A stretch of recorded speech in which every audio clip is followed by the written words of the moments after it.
hosted by the Ministry of the Environment Japan in collaboration with UNFCCC Secretariat, ICRAE, and the Institute of Global Environmental Strategies, IGS. I am Fujino Junichi from IGS, today's MC for today's exciting forum. Let me invite His Excellency Koizumi Shinjiro, the Minister of the Environment Japan, and Her Excellency Madame Patricia Espinosa, the Executive Secretariat of the United Nations Framework Convention on Climate Change. Minister Koizumi kindly leads this opening session. Floor is yours. We're not. Honorable guests, distinguished partners, ladies and gentlemen, welcome to the Zero Carbon City International Forum. I am Koizumi Shinjiro, Minister of the Environment and Minister in charge of Climate Change, Japan. Yes. In opening this forum, I would like to say a few words on behalf of the organizer. First of all, thank you very much for your participation in this forum from around the world. I am grateful to all the speakers and the moderators of this forum from 28 cities and national organizations in 15 countries and 11 international organizations. I would also like to express my deep appreciation to the UNFCCC Secretariat, IGES, ICRAE, and the World Bank for their support to this forum. We face two global crises, COVID-19 and climate change.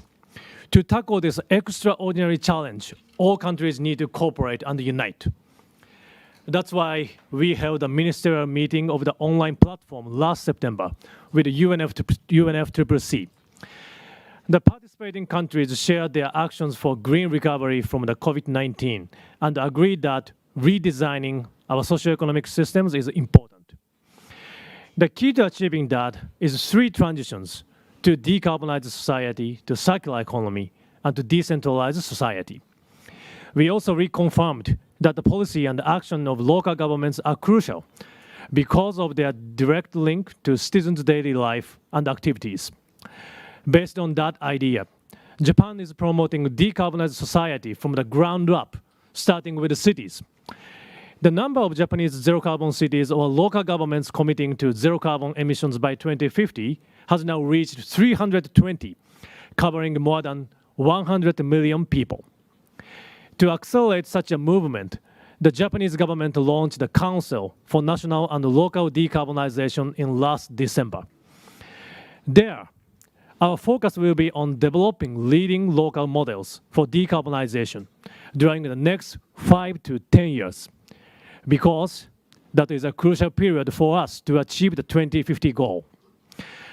And by spreading those models to other regions, we hope to trigger a decarbonization domino effect around the country. And our ambition does not stop in Japan. We want to see the decarbonization domino effect spreading to the world. So, we will continue supporting cities' initiatives through our city-to-city collaboration program. The program has already linked 39 cities in the world with 15 Japanese cities, including Tokyo, Yokohama, and Kitakyushu. And to further accelerate the city's movement towards decarbonization, we decided to hold this Zero Carbon City International Forum together with the UNFCCC Secretariat, which is promoting the Race to Zero campaign. Let us all share policy and actions of cities leading the movement and learn from each other's experience. And let us hope that this forum will trigger a global decarbonization domino effect. Now, I am honored to invite Ms. Patricia Espinosa, Executive Secretary, UNFCCC, for her opening remarks. I'd also like to hear especially about the importance of local governments' efforts for decarbonization and the role of the UNFCCC in promoting the activities. Ms. Espinosa, the floor is yours. Thank you very much, Minister. It's really a pleasure to be here. I want to start by thanking you for organizing this forum and bringing together this diverse group of state and non-state participants from around the world. A few years ago, we at UN Climate Change developed a concept that we call inclusive multilateralism, a recognition that governments alone, national governments alone, cannot address climate change. Success is only possible when state and non-state actors, including civil society, especially the most vulnerable amongst us, are an active part of finding solutions to climate change. This meeting, in my view, exemplifies the spirit of inclusive multilateralism, and I want to underline, particularly, as you have just mentioned, the very important role of cities. I recognize the government of Japan for its recent climate change progress, including Prime Minister Suga's announcement that Japan will work towards becoming a carbon neutral society by 2050. The public and private sectors are responding. More than 200 local and regional governments in Japan committing to net zero CO2 emissions by 2050. It shows how leadership and collaboration can accelerate measures to achieve decarbonization. Dear friends, reaching net zero, especially in cities, is a vital part of achieving our long-term climate goals under the Paris Agreement. Success in 2050, however, is impossible without first completing the work of today, of 2021. And that work includes finally moving the Paris Agreement from adoption to implementation. It has been on the table for 5 long years. Yet we cannot get to implementation unless we achieve success at COP26 this coming November. Right now, nations are woefully behind. To be clear, they were behind before the pandemic began. While we have seen recent signs of momentum, nations simply have not done enough to complete work under the Paris Agreement, nor have they sufficiently raised climate ambition under it. An example is the recent NDC synthesis report, measuring the combined impact of national climate action plans under the Paris Agreement. It shows that current levels of climate ambition are very far from putting nations on a pathway that will meet the goals of the Paris Agreement to limit global temperatures to 1.5 degrees by the end of the century. At the current rate, nations will achieve only less than a 1% reduction in emissions by 2030 compared to 2010 levels. And the IPCC, as we know, calls for that reduction to be 45% lower. And that must change in 2021. Major emitters must lead. Faced with a global pandemic and an existential climate change emergency, delay is inexcusable. COP26, held only a few months from now, must be a success. It's a credibility test for our fight against the climate emergency. In my view, there are 4 keys to success at COP26. First, promises made must be promises kept. That means pledges parties made before 2020 must be honored and completed. That means strong NDCs submitted this year, and especially by major emitters.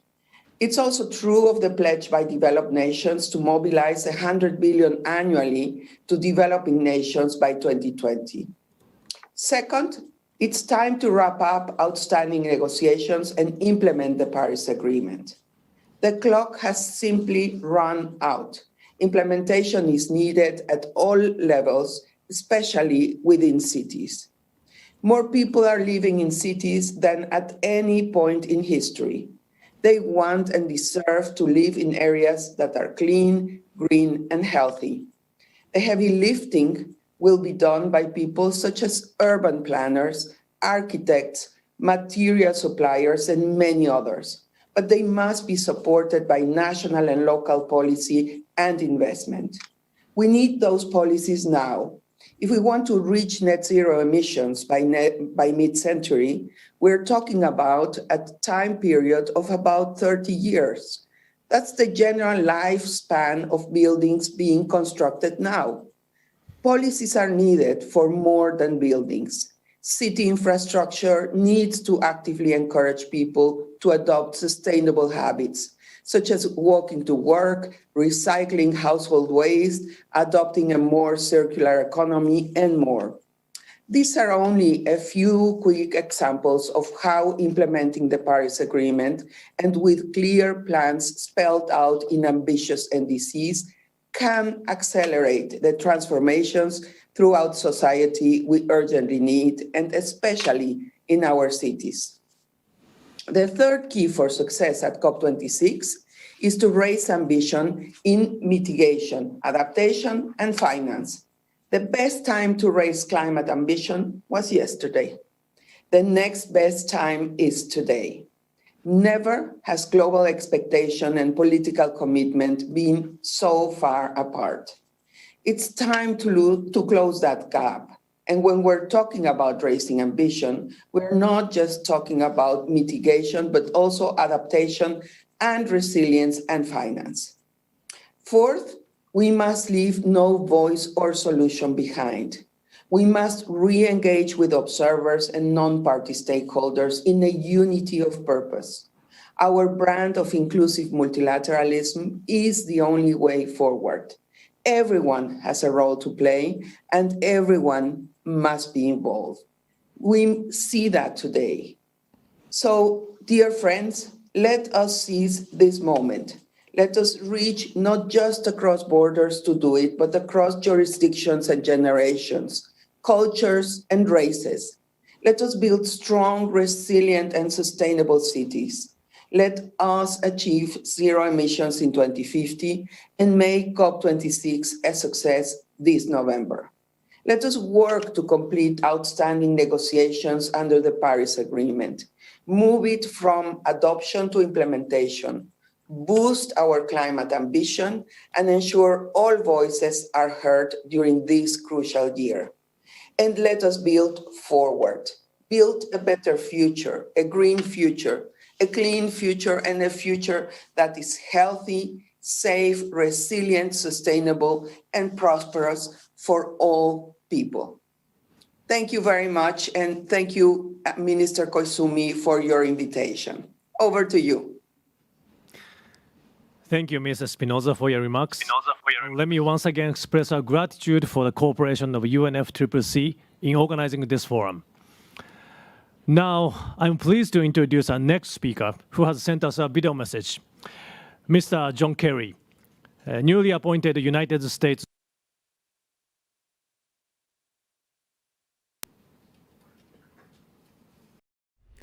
Hello, everybody. Let me start by thanking the government of Japan and Minister Koizumi, the UN FCCC Secretariat, the ICLEI and IGES, and everyone else involved in organizing this conference on such a critical issue. Over the past year alone, cities around the world have felt the effects of a changing climate in unprecedented ways. We saw this here in the United States from the raging fires that threatened Seattle, Portland, and San Francisco last summer, to the devastating hurricane season that ravaged towns up and down our Atlantic and Gulf coasts, to the sub-freezing temperatures and blackouts that fell over Austin and Houston, Texas, just last month. These are the shared experiences of cities around the globe. Drought and food insecurity in the urban centers of Africa and the Middle East, heat waves in Paris and Berlin, even in the Siberian towns of the Arctic, deadly and record-setting rainfalls and flooding in places like Jakarta, Indonesia, and Omuda, Japan. Cities are also a key part of the climate crisis for another reason. They're actually contributing to the problem. Cities today consume over 2/3 of the world's energy, and they account for more than 70% of global CO2 emissions. The good news is cities are also a big part of the climate solution. They can help accelerate our collective path to net zero emissions by undertaking the kind of thoughtful, long-term planning and bold action exemplified by many of the people tuning in for this conference. U.S. Supreme Court Justice Louis Brandeis said local governments were laboratories of democracy. On climate change, cities have proven that they're laboratories of leadership. Tokyo, for example, has laid out a vision for a city 30 years from now with zero-emission cars, buses, boats, and planes, and power plants tapping biomass, geothermal, hydrogen, hydroelectric, solar, and wind energy. Los Angeles and New York, the two largest cities in the United States, have recently launched their own Green New Deal initiatives. A few years ago, when the U.S. federal government decided to walk away from the Paris Agreement, hundreds of cities, counties, and states declared that they were still in and pledged their support. And they have committed to lean in even further now that we are back at the table. All over the globe, cities are stepping up in remarkable ways, including in Japan, where close to 300 local governments representing over 100 million people have committed to achieving net zero emissions by 2050. Japan recently announced the same target nationwide, thanks in part to cities' advocacy and the example that they set. I thank those here who have already joined the city's race to zero and commend your work in furthering this momentum on the important road towards COP26 in Glasgow. We need you. So in that vein, I urge cities everywhere, act locally, but help us galvanize global action. Your counterparts in other countries need to see the transformative projects you're embracing, to share best practices and lessons learned, and to partner together on research and innovation. The fact is, the global subnational effort is critical to getting the world on the path toward net zero emissions by 2050. Thank you again for inviting me to share a few thoughts, and please enjoy the rest of the conference, and I look forward to hearing what comes out of your conversations. Thank you, Mr. Kerry, for your video message. Mr. Espinosa and Mr. Kerry, I would like to join you in your praise of the local leadership and support for local governments.